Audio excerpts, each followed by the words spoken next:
Hello and welcome back to the Inside.Java Podcast, a podcast about everything Java, brought to you by the team at Oracle that builds Java.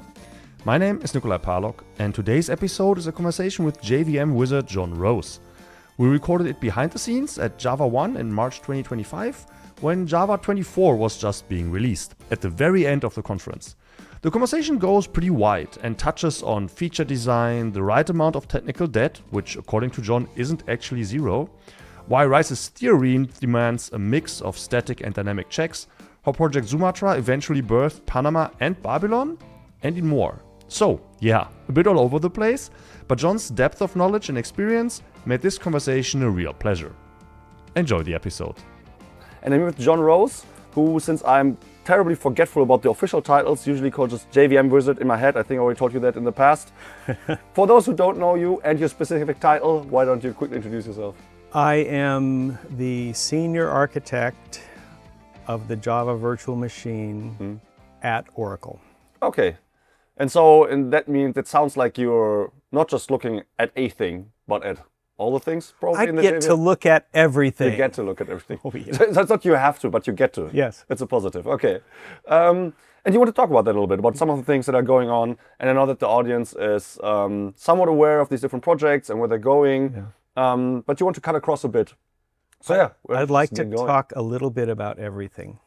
So let's do that. So let's see how we can do this in, what do we have, 12 minutes? 10, 12, 15. Check the times. Oh yeah, by the way, if you're checking the timeline, there will probably be chapters. So we try to find somewhat distinct topics to talk about. So, if one of them isn't quite your jam, maybe find something else. But let's just go. I'm pretty sure the audience will appreciate it, yeah. So I've been on the Java project since 94, I think. Although I'm a little hazy about dates that are older than 10 or 15 years. But it is pre 1.0 though. Oh yeah. I was a major contributor to 1.1. The inner classes. Okay.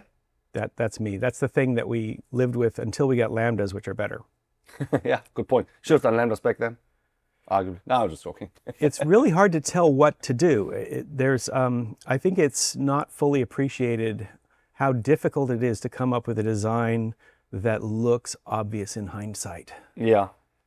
When you use lambdas and they just sort of fit together, you might think that's evidence that it's a simple design, but it's not. The design of lambdas, and before that the design of other features, a future design of Valhalla, those things will, if we win, look obvious in hindsight, but they will also require what James Gosling called multiple PhD theses in order to acquire that obviousness. Yeah.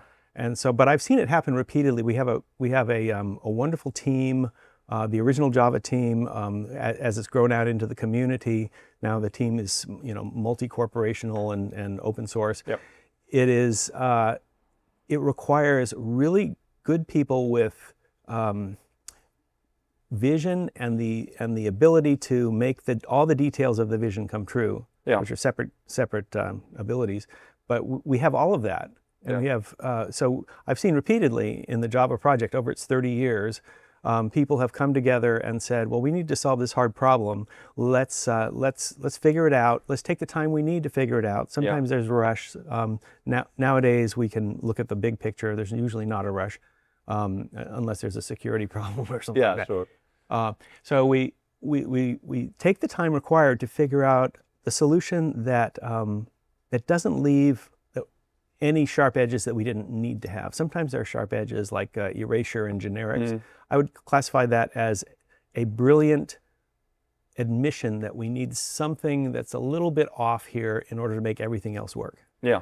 And so that's not a trade-off that a theoretician alone can make. Nor is it a trade-off that just a practical engineer who just wants to make a notation to get tomorrow's job done. That's not neither of those people make that trade-off. It has to be somebody that's been doing Java for a while and has internalized the goals of Java. It's both predictable and notationally sound, and at the same time, it's not off in the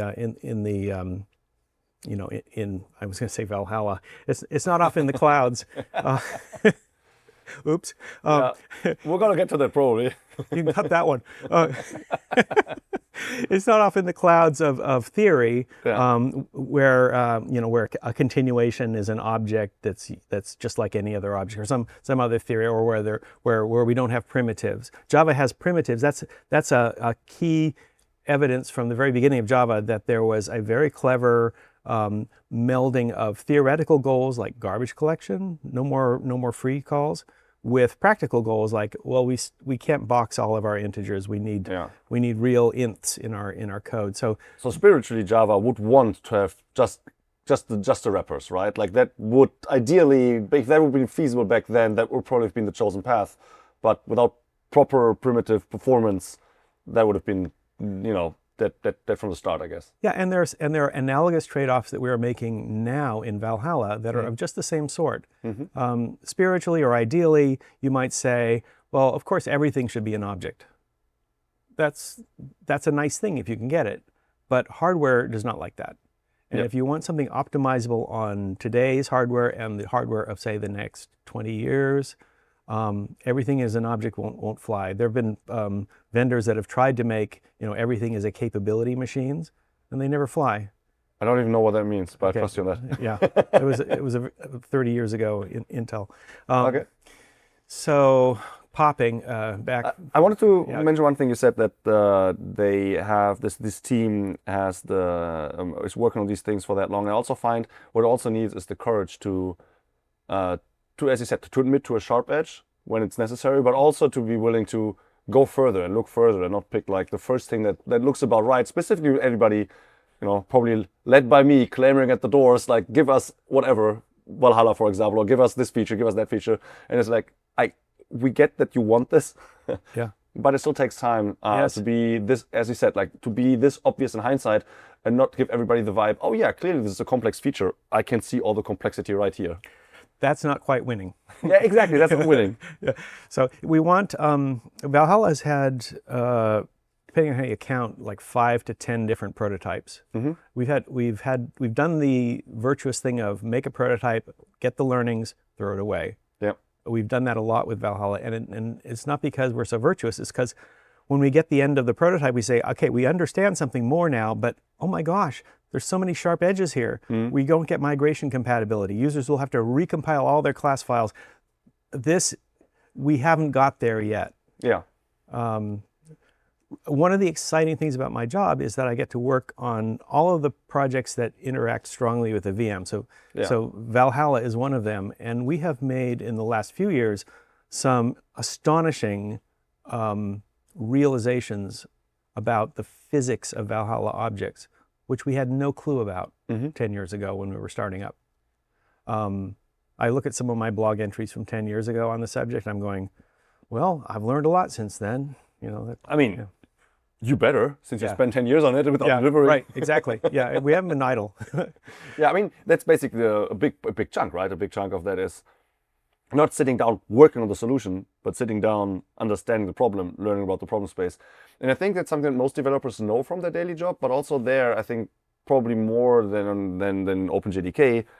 Of course, application developers specifically often have time crunch, right? They need to get stuff done. And I think many developers out there would also like to spend more time making their solution the best that they can. I know that people are often frustrated with the feeling that, I got it to work, and then I was called off to get the next thing to work without having the chance to then make it nice, make it well maintainable, because there's constant time pressure. And those things usually don't pan out that well in the long run. So some things just take time to get right, and other things get time to, remove again. I talked to Deprecator here yesterday. We talked about finalization and how much effort that is, for example, to pull out. And there's also something that I feel that many developers would like to do more in their everyday job, to be able to look at something and say, okay, we have something that I care about, but parts of it are just outdated and we don't do this anymore. And let's remove them. That's tough. There is a word for a term of art for what you're describing. It's technical debt. Yeah. What happens is when I'm forced to finish the project before I've perfected it, which is every single project, right? That's fine. But you gotta realize that you're leaving behind a residue of technical debt, of stuff that somebody's going to run into and you're going to need to fix later. And so the technical debt inside the internals of the VM, in the Java APIs, in the big ticket items like Valhalla, Panama, Loom, all of those things have calculated amounts of technical debt. For example, Loom, which I'm super excited about. It's like people are using it and loving it now. It has a calculated technical debt, which is just paid off in the current release, Yes. which is of the synchronization pinning. Yeah, exactly. It's not like we didn't know about it. It didn't surprise us, but it was a calculated compromise to say we're going to leave this one sharp edge because we know how to fix it in the future. Yeah. We're not going to delay the whole release. Obviously, Mark explained this at the keynote. Yeah. So that happens all the time. There's always, and the fun, interesting meta problem of maintaining the VM and the libraries is to calculate the technical debt and have not too much and not too little. Too much and you're going to delay your project forever. Yeah.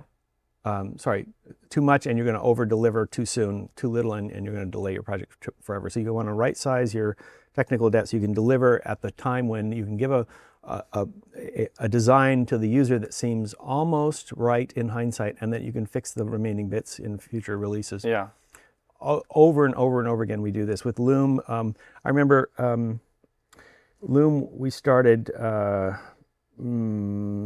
5, 6, 7 years ago, something like that. Ron would know more than me. But I remember having a conversation with him at a JVM Language Summit. Had just given a wonderful demonstration of something he had done as a third party to make thousands and even millions of threads run on a JVM concurrently. He had a Space Invaders game that was running one thread per spaceship. And we talked afterwards, and I said, if only what you are doing could be natively embraced by the VM, we could give this this mega threading capability to everybody. Yeah. And so we talked about it for a long time, and we started building prototypes. Yeah. And the prototypes were interesting, and they were at first supporting exactly what he was doing, which was like respinning bytecode, but we changed that to something that would respin user visible Java stacks. But ultimately, what Ron had to do was come and join the VM team and start breaking the VM and putting his ideas into the core of the VM threading mechanism, which was one of those high-risk things that took a long time to do. Yeah. And it's been brilliantly successful, I will say. Yeah, like it's like the surface, the surface of the API surface of this feature is so tiny. It's crazy. Like, it does so many cool things. And then, of course, there's structured concurrency, which has a little bit more for an API surface. But virtual threads is just start a different kind of thread. And the effect that can have, not necessarily does have, depends on on the demands of the application, of course. But the effect that can have is astounding. But also, just to make this 100% clear, what you described partially happened before Ron joined the Java team at Oracle. So it is entirely viable that outside contributors who have like a great idea work on that, and as Ron did, create prototypes, push things as far as they can outside the VM, and then maybe that shows, there is something there that really makes sense to put inside the VM. I probably know the answer to that, but maybe you give us a short idea of how do you decide where this goes? How do you decide where a feature goes? Does it go to the VM? Can it stay a library? I know there's also sometimes language features where there's like a little bit of a trade-off. Who should do the work?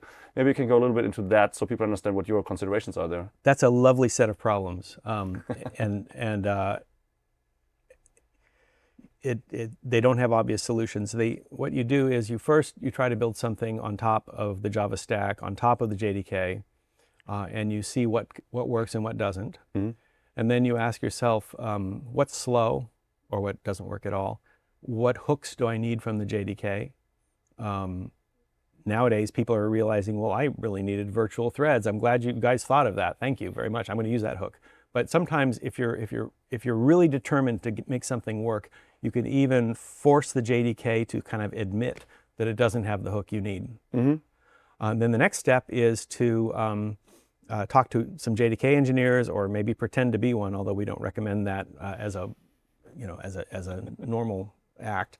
But you work on integrating your thing so that the JDK can see enough of what you're doing, like threads, virtual threads, fiber switching, so that the VM can begin to optimize it. Mm-hmm. And that's the beginning of a long journey, because usually the VM doesn't immediately optimize, even if you give it the increased visibility into what you're doing. Usually you need to invent something that's completely private to the JDK, like we have something called stable variables inside the JDK, which we use all over the place. Something I created like, I don't know, 8 years ago or something like that. And when I was doing method handles, and the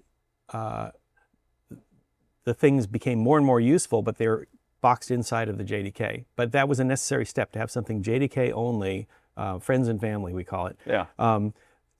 Until we learn how to use these things correctly and we teach the VM how to optimize them correctly.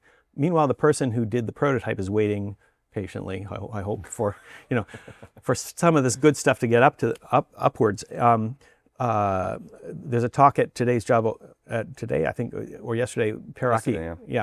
He talked about his stable value API, which is built on top of these stable variables. And finally, we figured out, number one, how to optimize them. Number two, how to brush them up and make them good for polite company, so that we can put them on the street corner instead of just in our own living room. Okay. So that is a progression that is repeated over and over again for many features.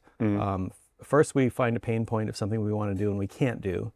Then we do something special inside the JDK and teach the JVM about it. And then eventually we make an API like virtual threads or stable values or Panama. Oh my gosh, Panama. Briefly, you can go Yes. back. I just want to say one thing on Loom. One thing I know people are hoping will be made presentable for polite company is continuations.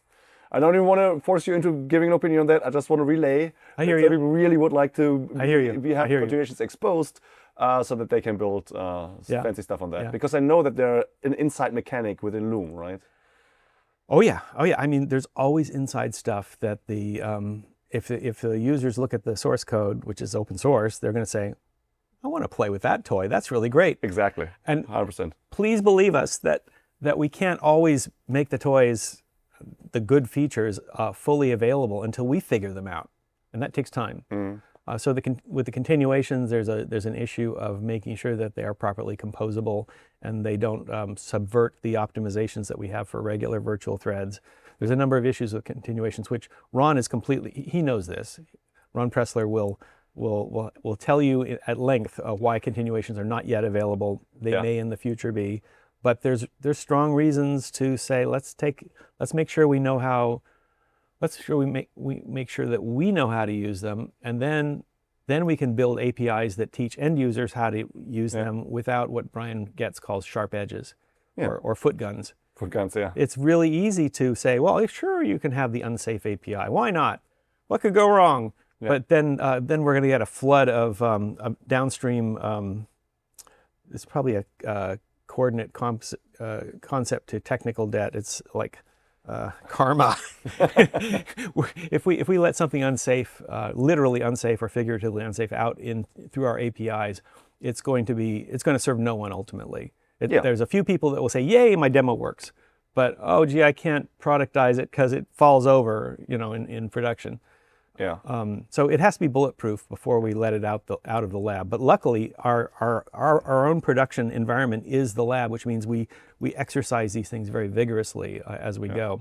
And that's what I meant earlier, like with the courage to just say no. To be like, if you say, I know you want this, but it's not ready, let's not rush it out, because in the end, nobody's served by that. Not the people who want to use it, not the people who need to maintain it. If we had shipped Valhalla because of some executive saying you must ship it this year, 5 years ago, it would be a very bad Valhalla compared to what we've got. Okay. And when I say very bad, do you like recompiling all of your class files, or would you prefer to continue running? Yeah, exactly. Yes. So like the idea that the strong commitment to not having flag days, to not having to have like a gigantic bottom-up recompile of the entire ecosystem is really strong. That you can have generics, modules, lambdas, even forward compatible, right? You can use lambdas with code who didn't even know about lambdas. To have all of those new features when they arrive, of course, we think as Java developers, of course it works with all the old code, but that doesn't happen on its own. No, it doesn't. It's like the easiest thing would be to, every Java release break stuff. Every Java release says, okay, new world, this is how you now use generics, or this is how you now use value types. And all old code needs to be recompiled, or worse, even touched up, right? Yes. Like with the introduction of enum, which blocked the keyword, but that's a different story. That was before my time. I'm not gonna. Or assert. Assert. Yeah. True. We've learned how to do contextual keywords since then. Yeah. So we're freer to introduce keywords, like record is a contextual keyword, not a hard keyword. So anyway, but what you're saying is somehow we end up being compatible with the past even as we go into the future. That's another thing that Mark said in his excellent keynote the other day. Java wouldn't be Java unless it were embracing both the past and the future. Because the past represents all the work that people put into their software so far and that they expect to continue to get value out of. Yeah. And the future is, well, where does our shared understanding about languages go and APIs go? Very crucially, where's the hardware going? We can't just have a Java that runs on the Pentium of the 90s or whatever it was. We have to have a Java that runs on whatever crazy stuff is going to happen 20 years from now. And I think of that as one of my prime jobs, is to keep Java relevant by whatever means necessary, VM, APIs, language features.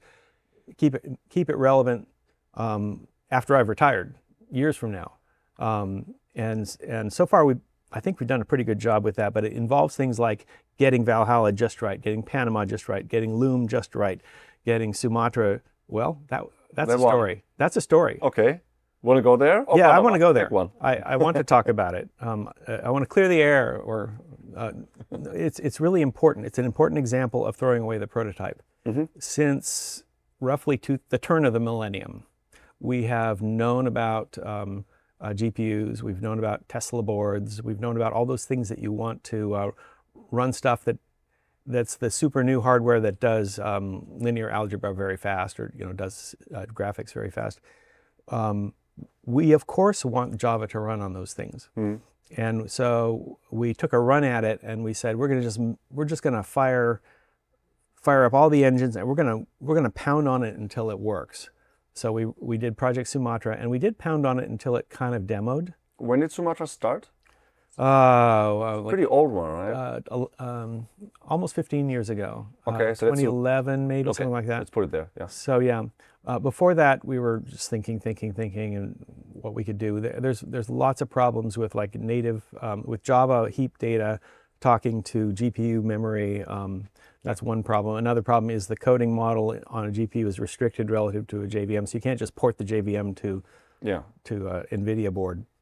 And even though it's entirely untechnical or non-technical, of course the 2011s were otherwise also not the easiest time for Java, right? Like, so Java is also not just a technical thing; it's also a community of people working on something within companies. Yeah. So there's just prioritization and scheduling issues, and all those things come on top, right? It's not just that you sat there and didn't come up with a good solution. It's also that other pressures, maybe something else was more important, or maybe some back then wasn't doing that great. I think.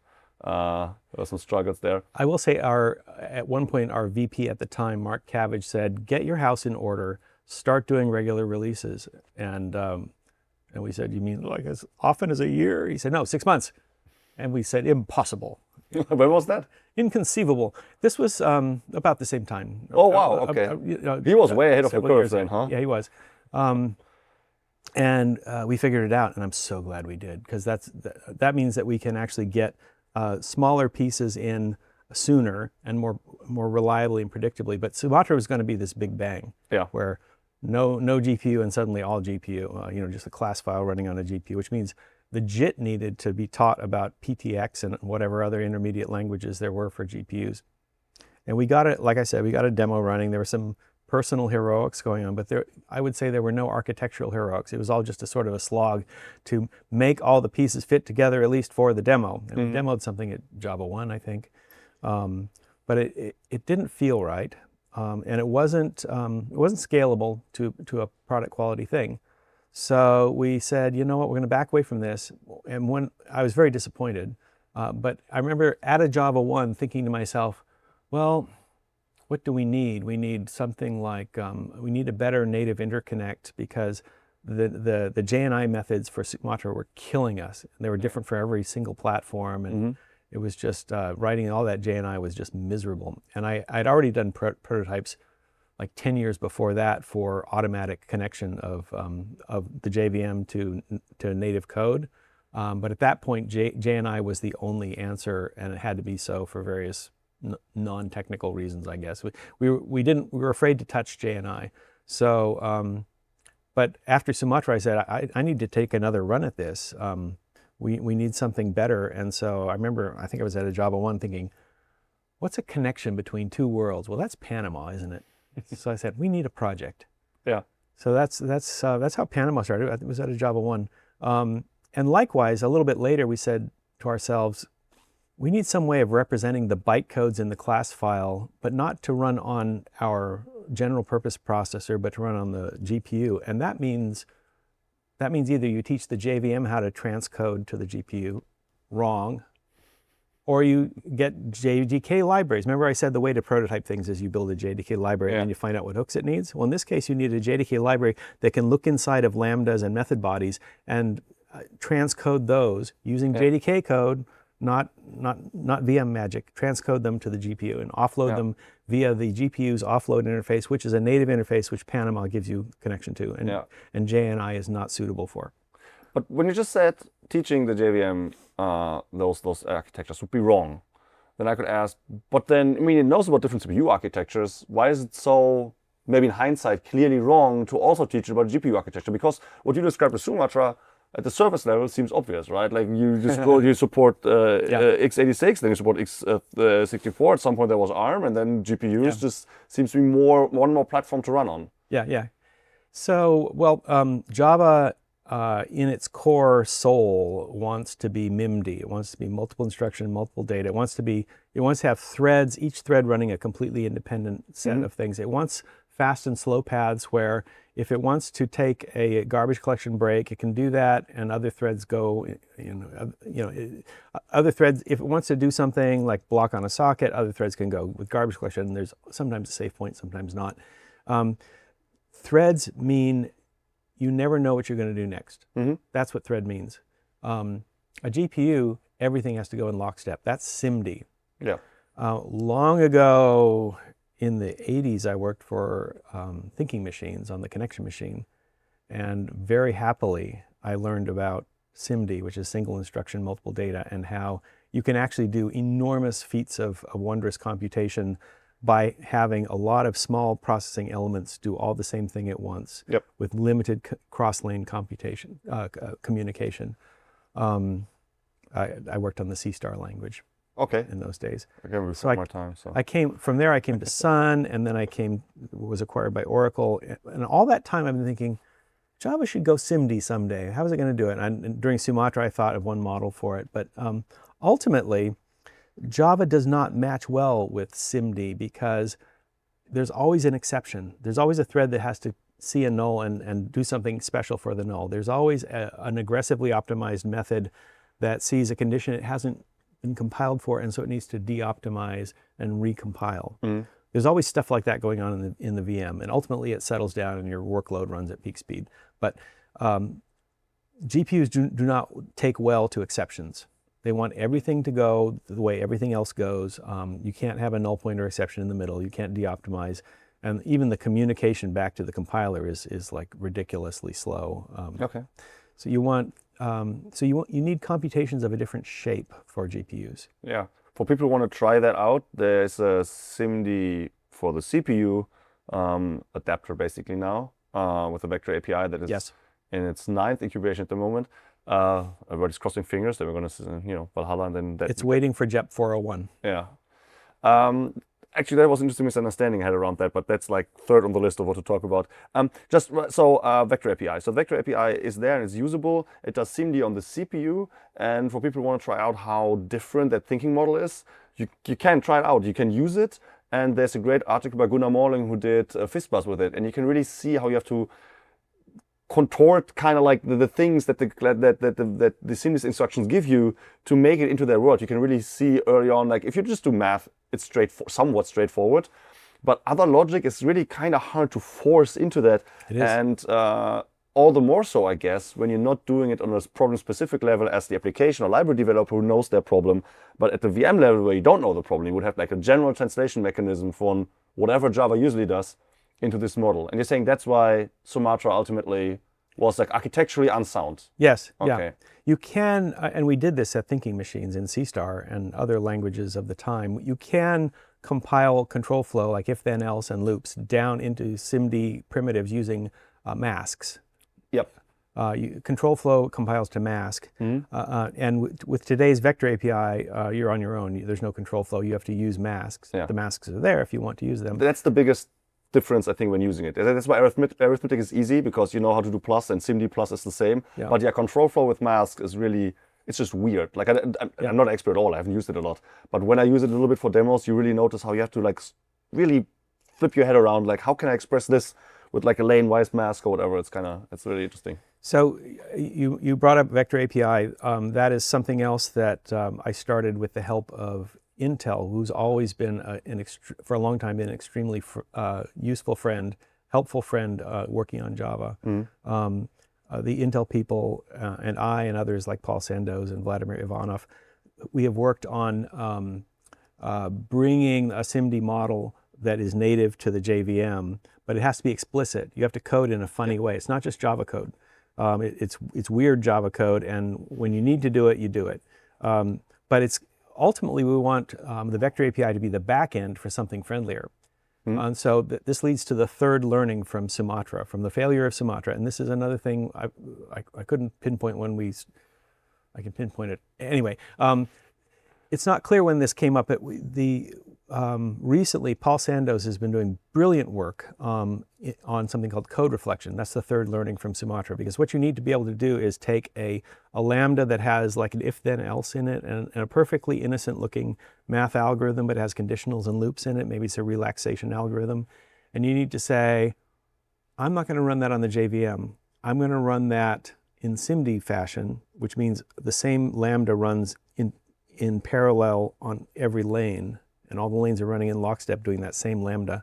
That's not a model Java has. And I don't think Java can easily acquire that model from its 20th century components, like threads and the Java memory model.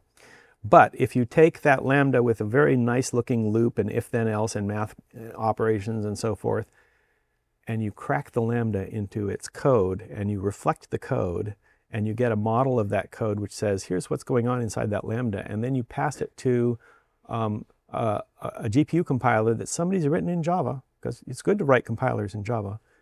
You hand that code model to a GPU compiler, and it creates whatever low-level form is necessary for offload to a GPU, puts it into the GPU using the Panama native connections, and uses Panama data management to hide the latency of the data flows between the GPU and the Java heap. Foreign function memory API, right? Yes, the FFM. But Panama doesn't quite. That was one of the three learnings. That the Vector API and the code reflection. Those all came out at venues like this when people were face to face and talking to each other, right? Yeah. That came out of Sumatra. So I'm glad we did Sumatra, and I'm even more glad at the stuff that came out of it. Panama, the Vector API, and most recently code reflection, because now you see how all the pieces fit together, and it's no longer VM magic that only VM engineers can understand. It's a library on top on the JDK. So this is what's the pain point for doing a GPU offload when you're just coding JDK code? Well, the native interface is terrible. Check. I can't see inside those lambdas, so I don't know what to compile. So people have to like put their code in strings. Really? Yeah, that was. I was interested in doing a little bit of GPU programming also, but I was in university. It was like 10, 15 years ago or something. And I looked into that. I was like, wait, I have to write strings and then push them off to. Nope, I'm not going to do that. So that's like my 2-minute exploration of do I want to do GPU programming? No, I want a type system. I want to be able to run the thing on the host code. By the way, to do that efficiently, you need Vector API as a back end. So the story fits together much better having had a few years to think about it, and now it's coming together. Yeah. So that's kind of what happens at these conferences.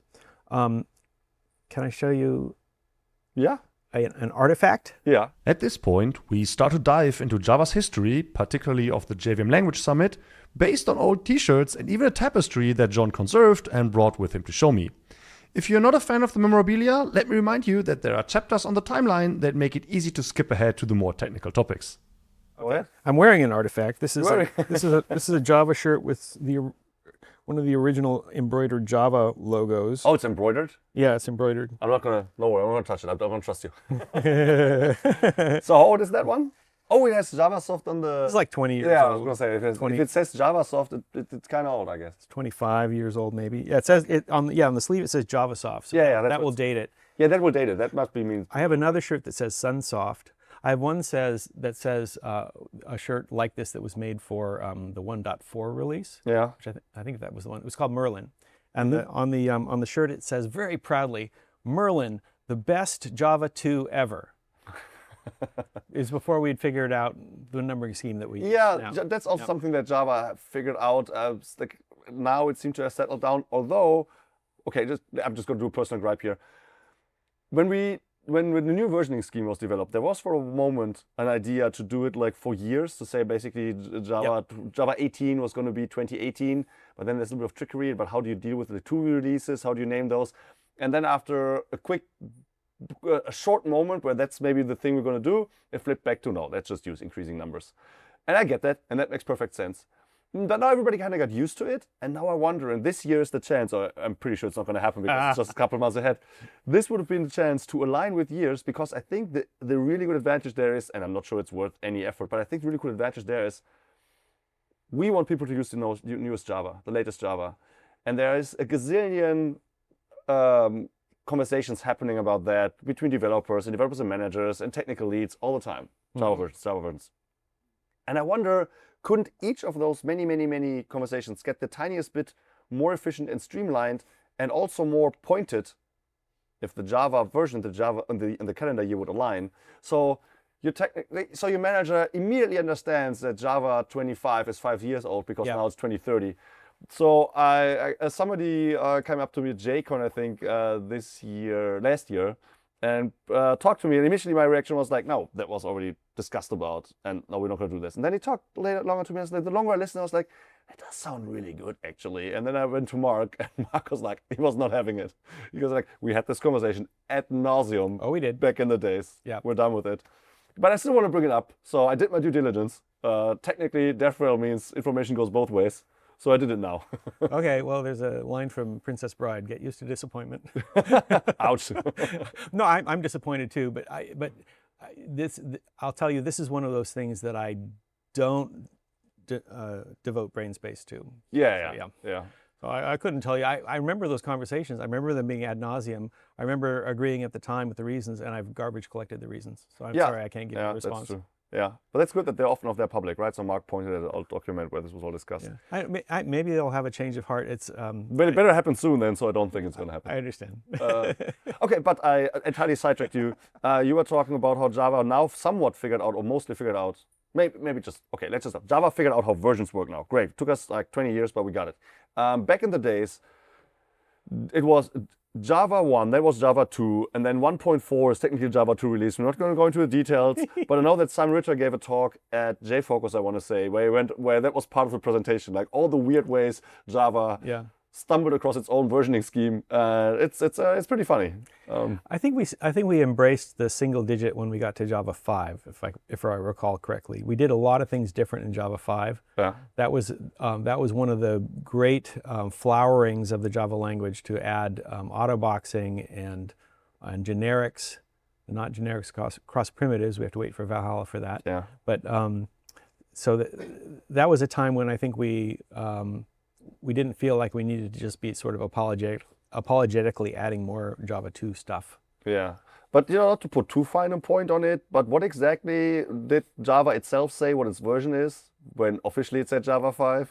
Oh, heavens. It still said 1.5, right? Of course it did. Until 1.8 and then 9 finally flipped the switch. And that's an artifact of our commitment to the past. Yes. To compatibility with the past. Yeah. We didn't want to just blow up people that were parsing those numbers. Yeah.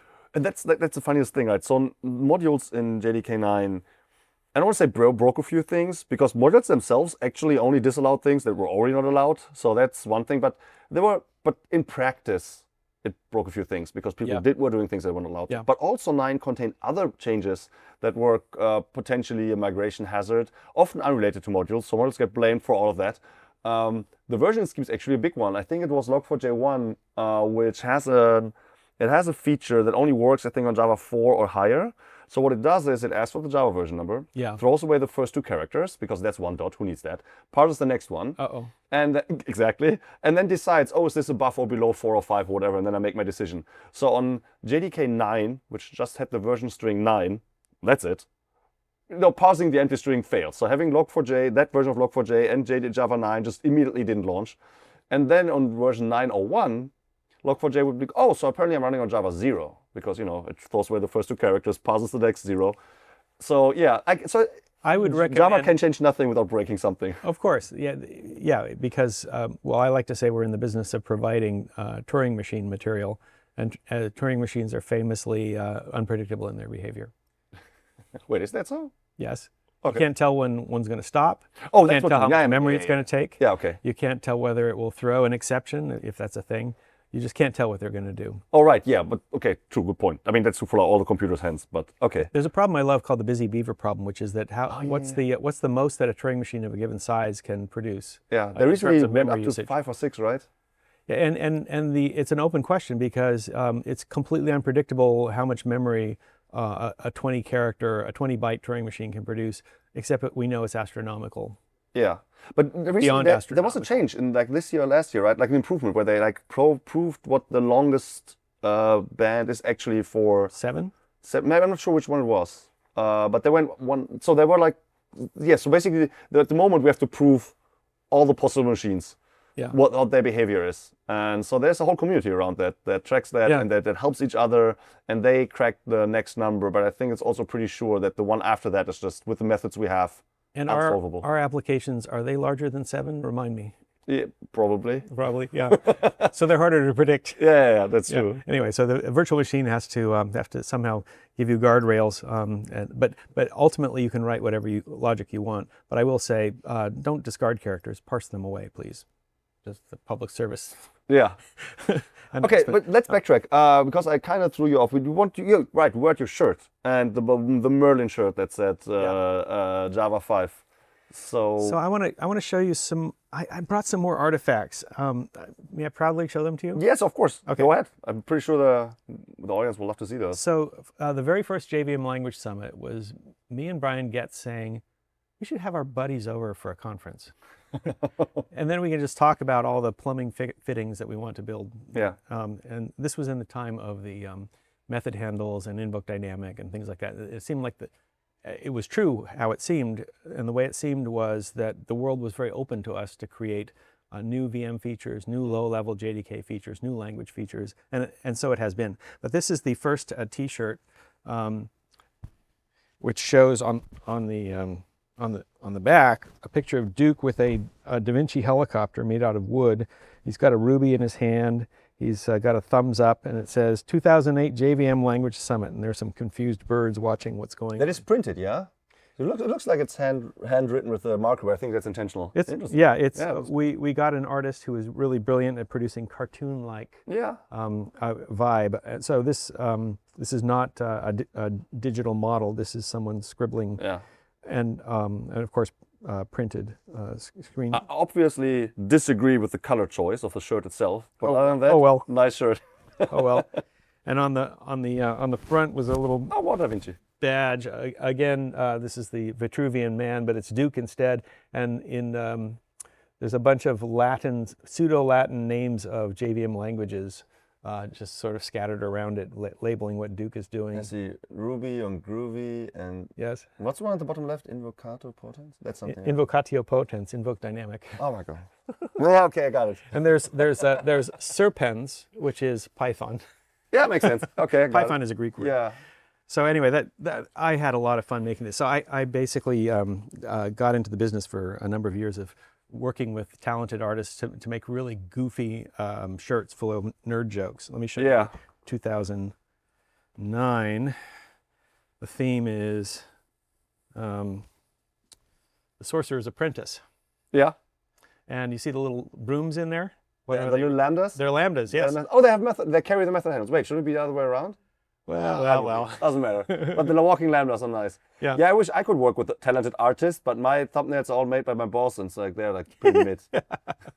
Yeah, we did this sort of as a rogue operation. I get fired. This is my last stream. No, we did use a legitimate vendor, Sun, and then later on Oracle brand Via. They gave us some really beautiful advice. We ended up doing mugs and beach towels and blankets, all sorts of things, all with bespoke art. So the community keeps asking us, and we would just love to sell merch. It's just corporations are difficult. That's all I'm going to say without getting into trouble. So we would love, like, whenever like Jose has this this glass mug with like the Java logo. Yeah. And one of them, like, he makes very diverse videos. So of course the comments are very different about all the different topics. So that's why if you have one comment that is the same topic on each of these videos, it immediately crawls to the top of the most common comment list. Yeah. But the most common comment definitely is, where can I buy that mug? Yeah, so we need a swag shop. There you go. So you see, if you're convinced as well, maybe we can work on those corporate reasons. This is Duke desperately trying to control his method handles, and Yes. I'll remind you that Turing machines are unpredictable. Yes. And these are little Turing So are machines running developers. around. And then this is in the front. This is a more triumphal picture of Duke with his Yep. wizard hat on, and he's just waving his lambda around because he's apparently mastered the problem. Oh, jvmlangsummit.com. Is that still registered? Yeah. It is? Yeah. And then the next year, we went with the Structure and Interpretation of Computer Languages book cover, but reinterpreted for Duke. Mm-hmm. And that has, I'll notice one detail which few people notice. I put in a spilled beaker there with the liquid falling off the table. Yeah. See the astronomical sign of the spilled beaker? You mean the circle with the dot? Yeah, I don't know what that's that a means. sign for Sol, the sun. Okay. This was the year of Sun's acquisition. Okay. That's very very out there. I think maybe now one other person on the planet will know what I meant by that.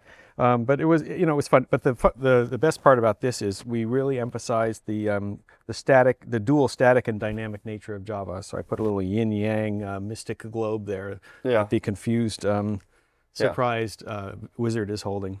Yeah, that's actually very interesting because the static and dynamic nature of Java is now resurfing very strongly within Leiden. Yes. We already talked to Dan Heining about Leiden, and there's talks from JavaOne about Leiden, so I don't want to sidetrack this conversation, even though people probably love to hear more from you about that, but you have so much ground to cover. Dan H. talked about Leiden, right? Yeah, right. But the things like this... Leiden's another one of those same things. It's in the same template as the other Yeah. things I talked about. Hard problem, try to solve it on top, ask what are the hooks to solve it, and then begin to move the problem solution down into the VM, but not in a wholesale manner, like replacing the whole VM or something, but finding, okay, the VM can do a JIT, can that create AOT code as well? Oh yes, it can, good. The VM already has a solution for pickling class metadata, it's called CDS. Can we upgrade that? Oh yes, we can. And so that's only been going on for 2 years. Yeah, Leiden was making really fast progress. Yeah. I'm just commenting on the dynamic and static nature of Java, which is really, this nature has been around always, but it's really coming to the forefront where regular Java developers, I really noticed this discrepancy and really when you look into Leiden, really start to learn more about how Java is both of those things, because as is often talked about in these Leiden talks, we think of Java as a statically typed language. And that because typing is so central to how coding works. That's right. That seems to make Java a static language or the JVM a static platform. And that stops to be true. It really stops at static typing, basically, because so many other things are highly dynamic in Java. It's static and dynamic. It's dynamic when you need it. It's static when it's helpful. Okay. So and there's like first class academic theory that says static's not enough, dynamic's not enough. In particular, there's something called Rice's theorem, which I'm indebted to Ron Pressler for pointing out to me. Wait, didn't I learn about that in university? Probably. It says that a static analyzer can never fully model any non-trivial attribute of a program, of a Turing machine. Yeah, I'm pretty sure. Oh my God, I'm pretty sure I learned that. Do you want to know if this program is statically correct? Sorry, no, you can't, unless it's a very trivial program, or your static model is trivial. But if there's something at all interesting that depends on program behavior, you can't statically check it. You just can't. So that means it feels like the undecidability problem in different it is exactly clothing. Yeah. They can be interconverted to each other, those two problems.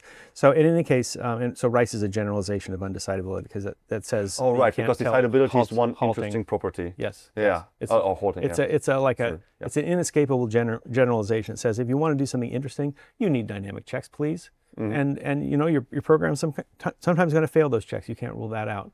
So one of the simplest checks is, did I use too much memory? Yep. That's something that people get calls on their pagers about because something used too much memory. Yeah. So the VM and the Java should be both static and dynamic. They should be static to catch the easy to catch errors, and they should be dynamic to catch all the other errors. And if you need to drop in your code into dynamism, do something on an object instead of a particular type T, great, go for it. Yeah. You got reflection, you got everything you need. Yeah, and I think really on that range, you can really see how different aspects of a language can be more static or more dynamic. JavaScript having much more dynamic properties, and then Rust, for example, trying to capture certain threading things that Java leaves up to, will dynamically figure out whether that works. Try to capture that statically, which not everybody coding Rust really enjoys doing, but it depends on the situation you're in and how much effort you're willing to put in, because capturing things statically as far as possible is often it's a lot of extra work, right? Like you paperwork. Need to, yeah, exactly, paperwork. Yeah. And so and that's also something that JavaScript is on the other end of that. You don't care about types. You don't need to file the paperwork for what types you want to use. I'm sure it will work out at runtime, and depending on personal preferences, from project requirements, from just other factors outside of technical issues, how well a team knows something, for example, plays a big role. There's so much to choose from. And while I think some solutions work better for some problems, the fact of the matter is, in the end, they're all Turing complete. You can do whatever in whatever language. It's just the question is how much fun you're going to have or how productive you're going to be. That's right. Into more ROI terms. It's maybe somebody will figure out a theory that explains why those experiences vary, but it's sort of a human intangible for when you have a programming language that's more inhabitable or less inhabitable, more friendly and safe to work in or less friendly and safe to work in. And sometimes the very safe ones are unfriendly and the friendly ones are unsafe, right? And so there's definitely trade-offs. This goes back to my first comment about not trying to get all of the sharp edges off of some API, but most of the sharp edges. A sharp edge can turn into a problem statically or dynamically, generically speaking, but you can't get all of them out. The sweet spot is most of the common problems are caught quickly enough so the programmer feels confident to deliver something that works well. Can I show you one more t-shirt? Well, I was going to say, you have one more shirt there. Yeah, this one is 2011. It's just like, what I'm doing is I'm excavating favorite experiences from one half of Java's lifetime ago, about 10 to 15 years ago, one third to one half of the time ago from now, 2025. And like I said, I want 15 years from now, 30 years from now, Java still to be relevant on the hardware. But the kind of work we're doing here is absolutely crucial to maintaining that relevance.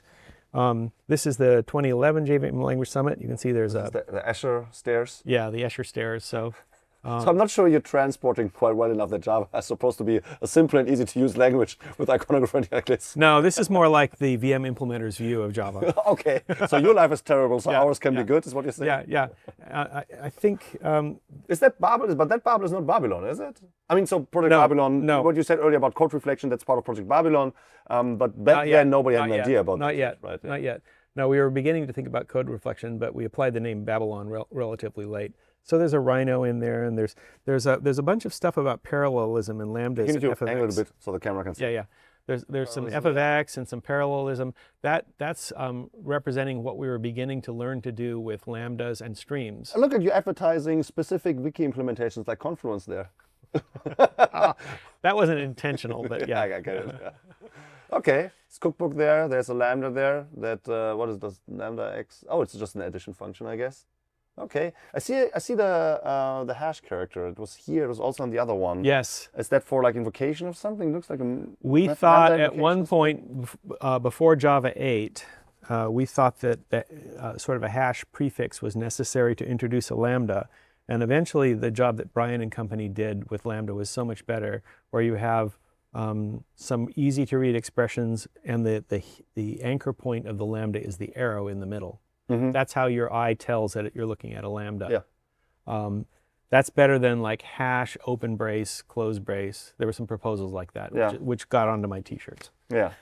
So just for the audience, by the way, I'm probably going to put it somewhere here on YouTube. I talked to Brian Getz about this process of designing things and not stopping early. He called it like, yes, this peak of complexity. Yeah, that's a good talk. Yeah, he gave that talk, and I had a conversation with him. We're going to link that here. That's super interesting. To see through the process of, just because you have an idea that works doesn't mean it's the best possible solution. No. Keep digging. And then ideally, from the first solution that works, that might contain a bunch of sharp edges maybe, or just generally complexity. That's right. Just whittle it down Yeah. until you arrive at something simple. We were so surprised with Valhalla in particular. That's the longest running project I've worked on. Oh gosh. Couldn't you pick a less interesting one to work on that long? Because this is one everybody wants to have. That I know. This could. Well, we're fixing technical debt. Yeah, I get it. Which is fixnum. Which is primitives in the VM are too much unlike objects. Yes. In Java, which was a conscious compromise made, which let Java be very high performing for primitive operations. That was at the time, and still to some extent, it's an unsolved problem how to do that if you make everything an object. Yeah. So it's good. It's good. But technical debt, we got to pay it off. It's the biggest change in the Java language, and certainly in the Java VM ever. Is healing. At the moment, the language JEP401 just adds value. That's the crazy part about all this work going on, and then the peak of that mountain that we see is one keyword in JEP401, which is just, sorry, I have to say, but it's hilarious. The amount of work you have to do to give us this one keyword, because record, it's all under the record is like record would have had more of a syntactic impact on the language it is than JEP401 will. Yeah. And I'm pretty sure, I know records do a bunch of stuff, and I know when people say that it's always wrong, but I feel I could code up records in a weekend. Because it feels like just a thin wrapper around these some nice. I'm glad it feels that way. That's how it should exactly. feel, regardless of how it came about. With Valhalla, it's we have been whittling down user visible features, which at first we thought were non-negotiable. Like new annotations that said this is a value, this is not, at every use potentially. We've refactored that into what you're going to get with Valhalla is going to be value class. It's going to be a bunch of new restrictions on those value classes. It's going to be some things that look like nullity markers, but also affect flatness and atomicity. That's after JEP401.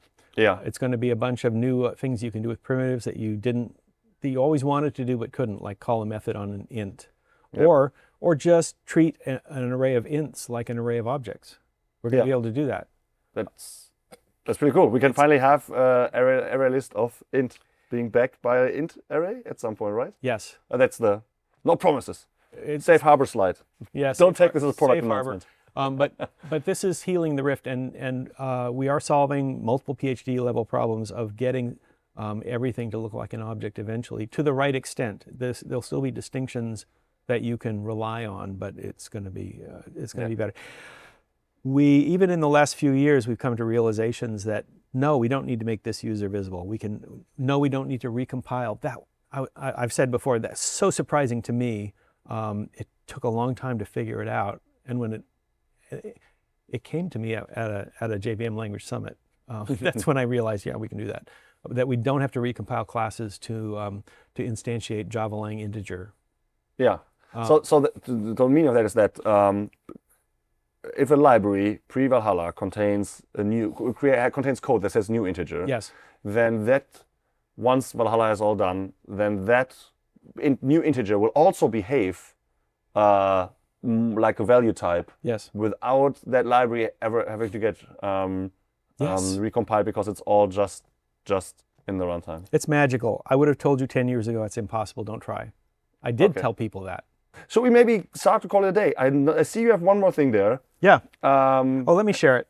Yeah, of course. Okay. Yeah, we share it, and then we're gonna slowly shut this down. Yeah, I think we've had a good. Because that's a big one. Yeah, this is a big one. This is when at a JVM Loom in some sense, started at a JVM Language Summit. And so we had to celebrate it when it became usable by users. So at a recent JVM Language Summit, I forget how long ago it was, but anyway, so that's what I just said. Like, share the link of my art collection of all this stuff because it's all dated. Oh yeah, so do you have a link while this is online? Yes, well you can put it on afterwards, right? Yeah, exactly. We're going to put it in the description so people can check this out. So where's the top? This looks like his nose. It's probably this way around when he's standing upright. Okay, yep. So this is a tapestry blanket. Did you know that these are not hideously expensive? That you can like give a PDF to the a fabricator and they will make these for you. I've actually done it for family with other designs. I'm going to be mean here, but that's my personal taste. They might not be hideously expensive, but still hideous. So I'm not going to put this in my flat. But it looks, fair. The design is good. Just the woven carpet. It's not my personal style. It's not your favorite look. Yeah, but it's still like the graphic is interesting. It's got crazy in-jokes lambdas. in it.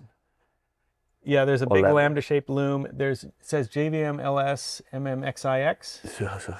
2019, yeah. 2019. That's what learned it in high school. Still do it. It's got like some big thread spools that are deprecated. That's what the yellow tape says. It's got we're making better spools, better threads. Of course, like the entire like loom is here. Yeah. The for the non-native English speakers, they might not be aware. Like a loom is it's a physical thing where you would create stuff like this off of, right? So. It's got a steampunk vibe, Victorian style factories, a crazy glowing globe. That's Charles Babbage right there. Okay. Of course, down there there's some stuff about books, but there's a joke at the very bottom, "Call me Ish," which is the beginning of Moby Dick, of course, and we're sort of taming the white whale of the large threads. But also, "Call me Ish" is a joke on we want thread invocation to be as fast as function calling. Like Cameron Purdy just gave a talk on this. He's using this in his virtual language to make fibers as fast as function calls, roughly. Okay. So the idea is if you call something, you might be calling a thread. So it's like call me Ish. That's the joke. Aha. Is this line related? Is there something in a jar? It's just a brain in a jar. So it's if you have a mad scientist working in a steampunk world, of course he has an ionic glow globe and a brain in a jar and a bust of Charles Babbage. It has to be. Yeah. Okay. Do you got anything more you want to share? I know you had the idea that there were a few things you want to go through. Did we get through all of those? 2 more hours. 2 more hours. Got 2 more hours. Not today, but maybe some other day. So, John, thank you very much. Pleasure. It was a pleasure to have the conversation with you. Always a pleasure. Yeah. Bye.